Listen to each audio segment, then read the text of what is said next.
Hola, ¿qué tal? Soy Alberto Pérez García. El presente video lleva como título La visión renacentista de la naturaleza y busca cumplir con lo requerido para esta semana en la clase de Filosofía de la Naturaleza. Para su realización me he basado en el texto de R. G. Collingwood, capítulo primero relativo a los siglos XVI y XVII de su libro Idea de la Naturaleza. Abordaré brevemente los nuevos conceptos renacentistas con respecto a la naturaleza, de manera que vaya quedando claro cómo ocurrió el paso de la concepción aristotélica de la naturaleza a la idea moderna, concentrándome en algunos acontecimientos del Renacimiento, particularmente en el nuevo giro que tomaron las investigaciones a partir de Galileo. Concluyo haciendo una breve reflexión sobre el concepto de naturaleza de Isaac Newton.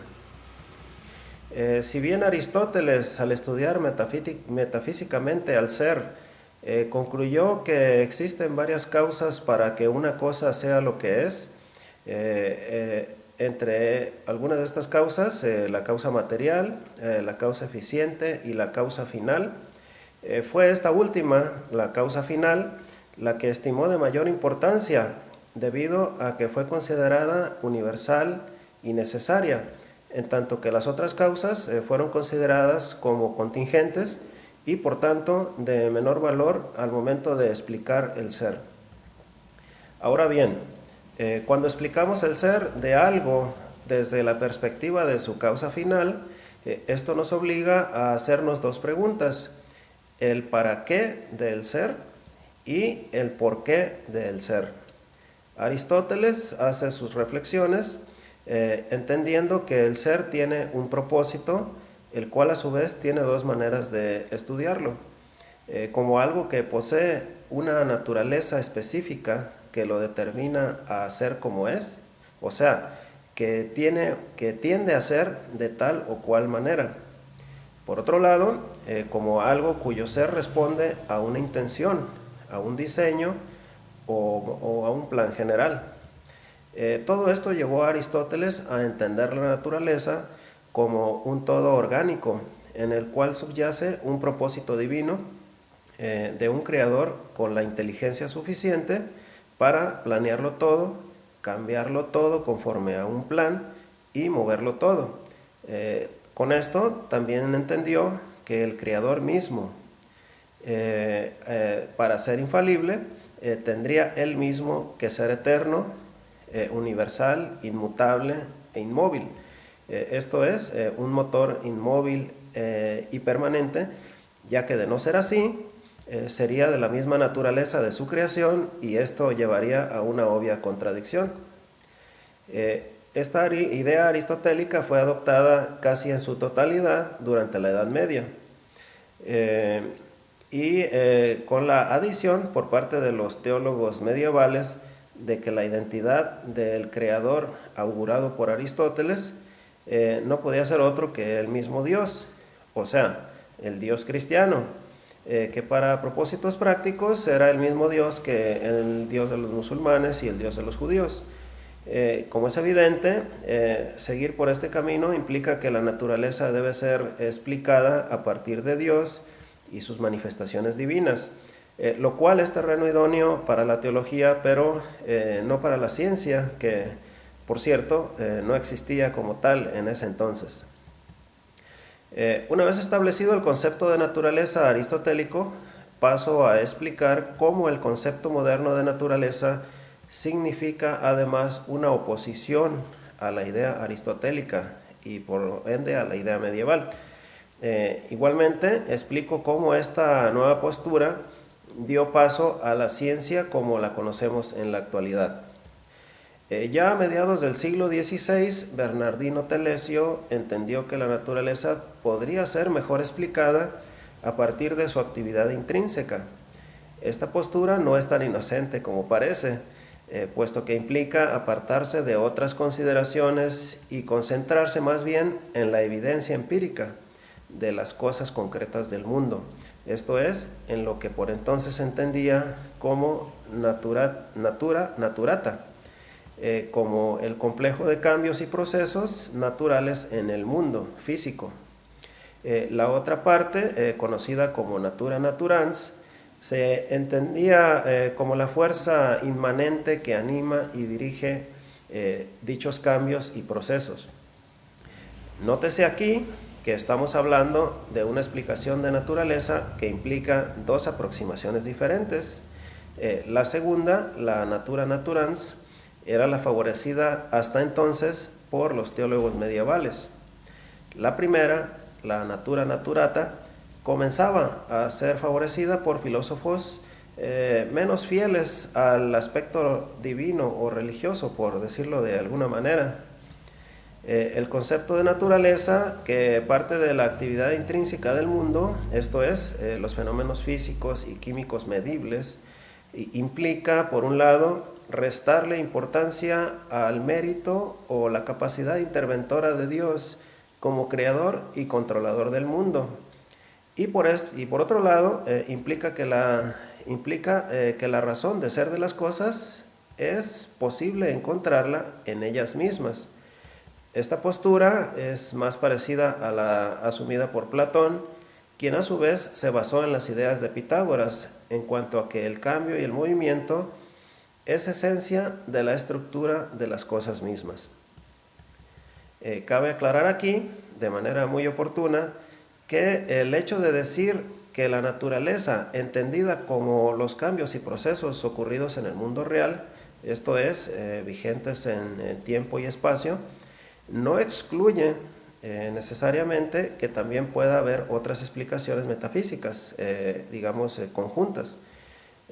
Esto precisamente fue lo que ocurrió en entre los primeros científicos del Renacimiento, quienes entendieron que la fuerza inmanente que anima y dirige al mundo podría encontrarse en la naturaleza misma y no en un Dios externo a ella. Esta manera de entender la naturaleza puede conducir, como de hecho sucedió, a una especie de religión de la naturaleza. Sus manifestaciones prácticas son algo así como explicaciones mágicas mediante la alquimia, la astrología y otras ciencias ocultas. Entendieron la naturaleza como un organismo vivo en términos antropológicos, atribuyéndole razón, amor, odio, placer, sensibilidad y muerte. Esto empezó a cambiar en los siglos XVII y XVIII, cuando comenzó a imponerse el concepto mecanicista de la naturaleza, esto es, no como un organismo vivo, sino como una máquina cuyos cambios y movimientos son precisos y conformes a leyes universales que lo determinan todo, desde lo más pequeño hasta los planetas y las estrellas en el universo. Los estudios matemáticamente sustentados de Copérnico con respecto al movimiento de los planetas alrededor del Sol, comparando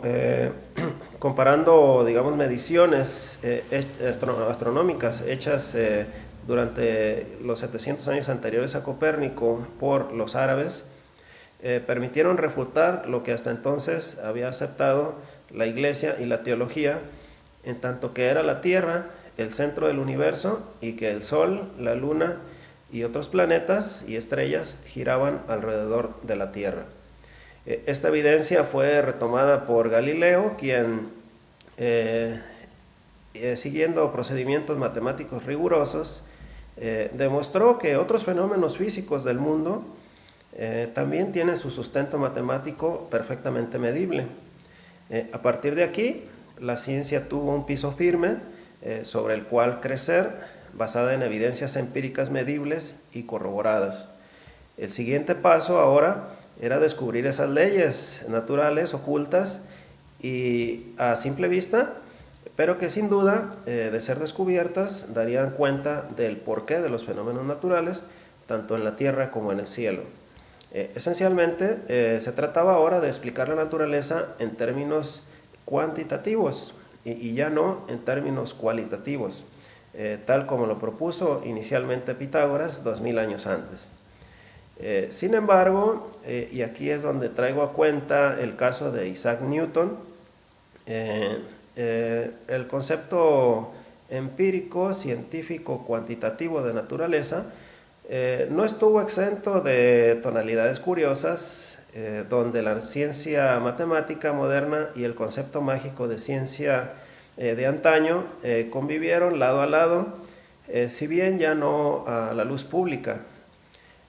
No es un secreto que los padres de la ciencia moderna como Galileo, Newton, Leibniz, Bacón, Spinoza y otros entendieron el mundo en términos panteístas, esto es, como el mundo poseedor de una naturaleza divina en la cual Dios es la máquina en sí, intrínseco a ella, cuyas leyes divinas son a la vez leyes perfectas, aplicables sin excepción al mundo real. Esto es, la naturaleza como Dios.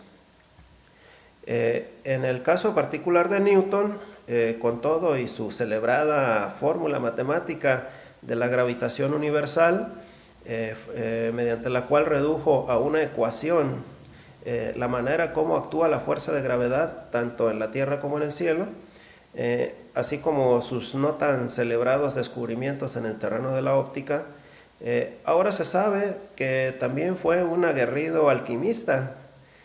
Sus trabajos en secreto fueron secretos y muy exhaustivos en este tema de la alquimia, se concentraron en descubrir la llamada piedra filosofal, esto es, una materia que pudiéramos actualmente llamar como una especie de comodín, materia a la cual, gracias a la cual fuera posible convertir metales como el plomo en oro. Otro uso supuesto que se le atribuía era poder obtener la vida eterna. Esto, por supuesto, era un tipo de química mágica popular en la Edad Media, pero que no deja de tener cierta vigencia aún en la actualidad. Hasta aquí mi aportación, agradezco sus amables comentarios, que tengan buen día.